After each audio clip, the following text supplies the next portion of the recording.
उद्देश्य है? उद्देश्य तो मैं जो आज गठबंधन की सरकार चल रही है, चाहे गठबंधन जो है बिहार में, तो मैं उसके संदर्भ में मैं प्रेस कॉन्फ्रेंस बुलाया था और मैंने आप लोगों के माध्यम से इस कैमूर जिला के सभी अपने वर्करों से माफ़ी मांगने के लिए खासकर जब प्रेस कॉन्फ्रेंस बुलाया था कि मैं अपने वर्करों से जिनकी मैंने सेवा की उनसे माफ़ी मांगता हूँ।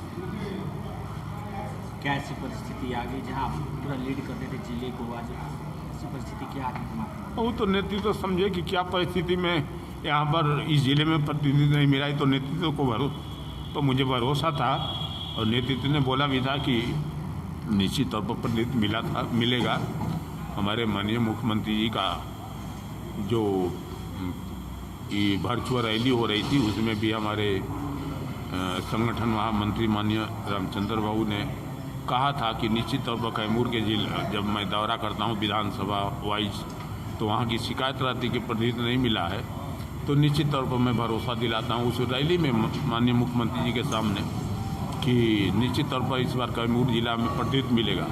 मैं यह दावा नहीं करता कि भगवान से ही प्रतिनिधित्व मिले, लेकिन जिले में कहीं ना कहीं से प्रतिनिधित्व मिलना चाहिए, यह मेरा दावा था।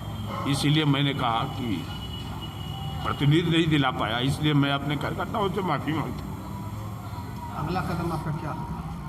वो तो बोलिए, देखिए जो भी कार्यकर्ता हमारे निर्णय लेंगे वो उनके निर्णय पर मैं चलूँगा।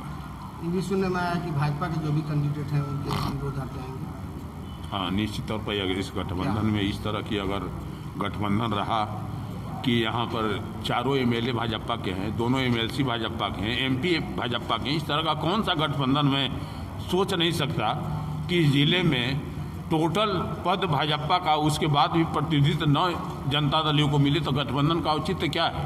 अगर गठबंधन इस तरह का गठबंधन कर रहे हैं लोग, तो इस गठबंधन का मैं विरोध करूंगा और उनके जो भी नेता रहेंगे उनका मैं विरोध करूंगा। अच्छा, तो क्या मतलब पार्टी से इस्तीफा देकर के विरोध करेंगे या रहते हुए? नहीं, तो पार्टी से मैं इस्तीफा नहीं देना चाहता हूँ। अगर पार्टी को या नागवार गुजर तो मुझे निकाल बाहर कर दे, कोई दिक्कत। क्या पार्टी के शीर्ष नेताओं से आपने बात किया है इस मुद्दे पे? पार्टी के शीर्ष नेताओं को अपनी इच्छा जाहिर कर दी है कि कैमूर जिला में प्रतिनिधित्व चाहिए। मैं जिला कमेटी के तरफ से अपने तमाम वर्करों के तरफ से मैं इसकी सूचना दिया था अपने नेतृत्व को। उन्होंने भरोसा दिलाया था कि निश्चित तौर पर मैं कोशिश कर रहा हूं और डिमांड भी किया हूं कि प्रतिनिधित्व मिलेगा। लेकिन आज इस गठबंधन में ऐसा कौन सा गठबंधन, कौन सी परिस्थिति आ गई, मुझे नहीं लग रहा है कि सब तमाम पदे चारों सीटें इस ज़िले में भाजपा की, दोनों एमएलसी की सीटें भाजपा की, एमपी की सीटें भाजपा की।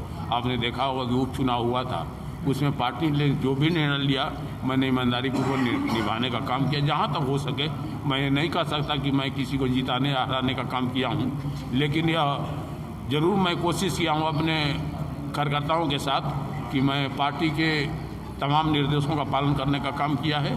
और जो भी उपचुनाव में भी आपने देखा होगा कि मैंने ईमानदारी पूर्वक पार्टी के निर्देशों का पालन किया और जो भी निर्देश हुआ उसका पालन किया।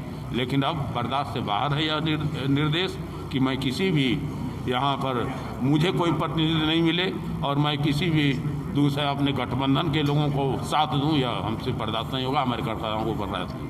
कितनी बार विधायक रह चुके हैं? मैं 3 बार यहाँ की जनता ने मुझे चुनी है। 10 साल लगातार काम करने का मौका मिला है और मैंने ईमानदारी पूर्वक काम करने का कोई हुआ ऐसे तो सब कहा था कि ईमानदारी पूर्वक काम करते हैं, लेकिन मैंने आप लोगों के माध्यम से मैं जनता से कहीं भी आप जाके पूछ सकते हैं, मेरे ईमानदारी में या किसी तरह का भेदभाव में अगर कोई अंतर हो तो जनता मुझे दरकिनार करते। कोई कितने सालों से जदयू में?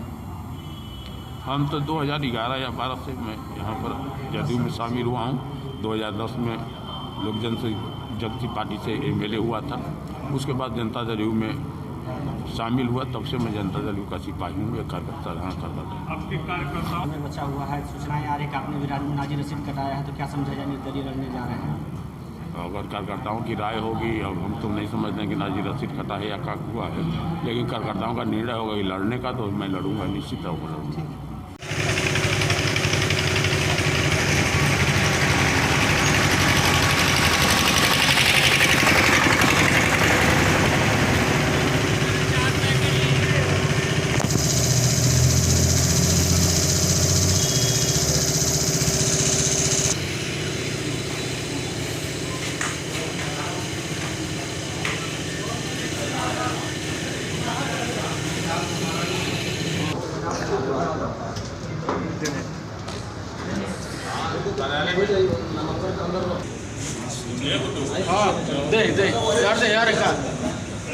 जब देश की सुरक्षा की बात हो तब कुछ किरदार अहम भूमिका निभाते हैं।